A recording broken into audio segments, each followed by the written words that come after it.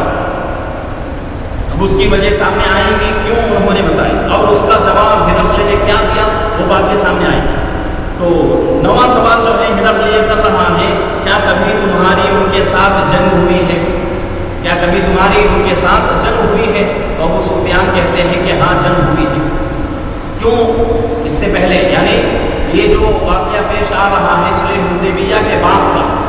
لیکن اس سے پہلے جنگ بدر کا موقع آیا، غزوہ احد کا موقع آیا، تو یہ جو ہے غزوات ہوئے ہیں، جنگ ہوئی ہے مسلمانوں اور کافروں کے درمیان۔ تو ابو سفیان کہتے ہیں ہاں دونوں کے درمیان جنگ ہوئی ہے۔ تو فوراً جو ہے ہرقل جو ہے 10واں سوال یہ کرتا ہے تو جب جنگ ہوئی ہے تو جنگ کا نتیجہ کیا ہے؟ ابو سفیان کہتے ہیں کہ جنگ ہمارے اور ان کے درمیان کنویں کا ڈول رہی، کبھی انہوں نے پانی بھر لیا کبھی ہم نے، یعنی کبھی وہ جو ہے کامیاب ہو جاتے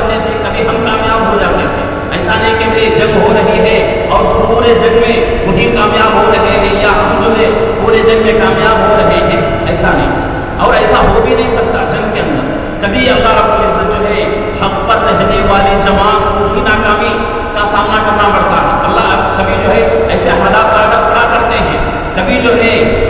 ناحق پر ہوتے ہوئے بھی اللہ رب العزت جو ہے کامیابی عطا کرتے ہیں. اور جو ناحق پر ہوتے ہوئے بھی جن لوگوں کو جو ہے کامیابی مل جائے وہ لوگ یہ سمجھتے ہیں کہ بھئی ہمیں کامیابی مل گئی ہے تو ہم جو ہے اصل ہم جو ہے حق پر ہیں اور ہماری بات جو ہے صحیح ہے, ہم جو کام کر رہے ہیں وہ بالکل صحیح ہے. ایسی بات نہیں, یہ اللہ کا فیصلہ ہے. اللہ کا فیصلہ ہے کہ اللہ رب العزت جو ہے جس کو کامیابی دینا چاہے دے, جس کو جو ہے ناکام کرنا چاہے ناکام کرے. تفسیر کے اندر جو ہے بات گزری تھی کہ اللہ رب العزت جس کو چاہتے ہیں عزت دیتے ہیں, جس کو چاہتے ہیں ذلیل کرتے ہیں. اللہ کے اختیار میں ہے. اور عزت دینا, ذلت دینا اور یہ عزت کا ذلت کا ملنا دنیا کی چیزوں کے اوپر نہیں رہتا اور دنیا کے جو ہے مال و دولت کے اوپر نہیں رہتی یہ چیز. اللہ جس کو چاہتے ہیں دے دیتے ہیں, جس کو اللہ ذلیل کرے ذلیل, جس کو عزت دے. اگر وہ آدمی جو ہے جھوپڑی میں بھی رہے, اللہ اگر عزت دینا چاہے تو پوری دنیا جو ہے جھٹ مار کر اس کی عزت کرے.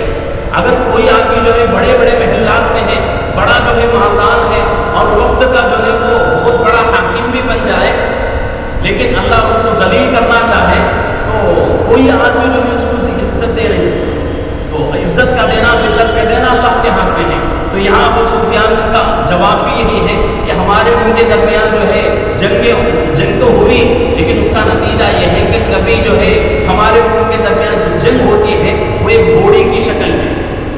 اور کبھی جو ہے ڈول ان کے ہاتھ میں ہوتا تھا اور وہ لوگ جو ہے پانی بھر لیتے تھے, کبھی ڈول ہمارے ہاتھ میں ہوتا تھا ہم جو ہے پانی بھر لیتے تھے. ایسا نہیں کہ کنواں بھی ان کا, ڈول بھی ان کا اور وہی جو ہے پانی بھر رہے ہیں, ایسا کبھی نہیں ہوا. جنگ جو ہے وہ بھی جیتتے تھے, ہم بھی جیتتے تھے, وہ بھی ہارتے تھے, ہم بھی ہارتے تھے. 11واں سوال ہرقل لے کر رہا ہے کہ وہ تمہیں کن باتوں کا حکم دیتے ہیں,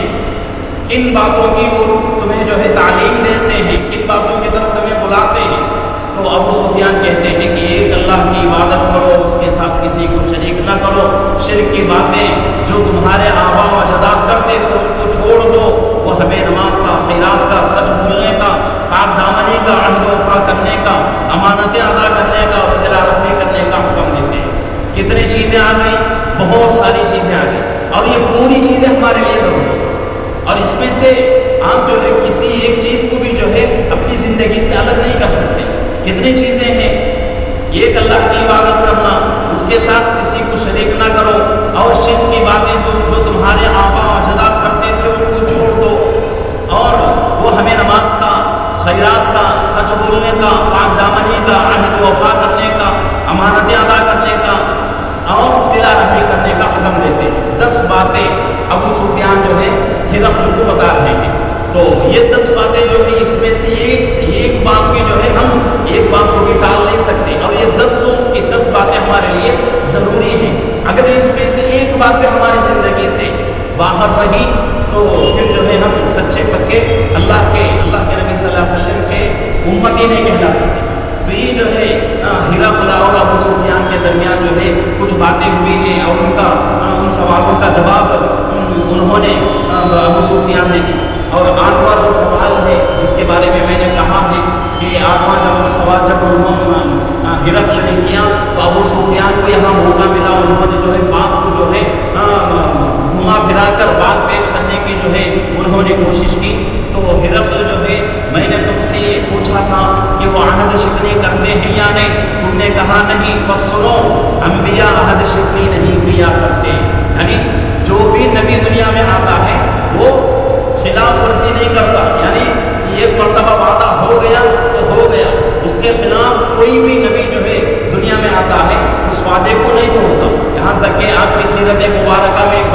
ایک واقعہ آتا ہے کہ ایک آدمی جو ہے اللہ کے نبی صلی اللہ علیہ وسلم سے ایک مقام پر بات کر رہا تھا. اس نے کہا کہ اللہ کے نبی تھوڑی دیر رکیے, میں ابھی آتا ہوں. وہ گیا, اور جب گیا تو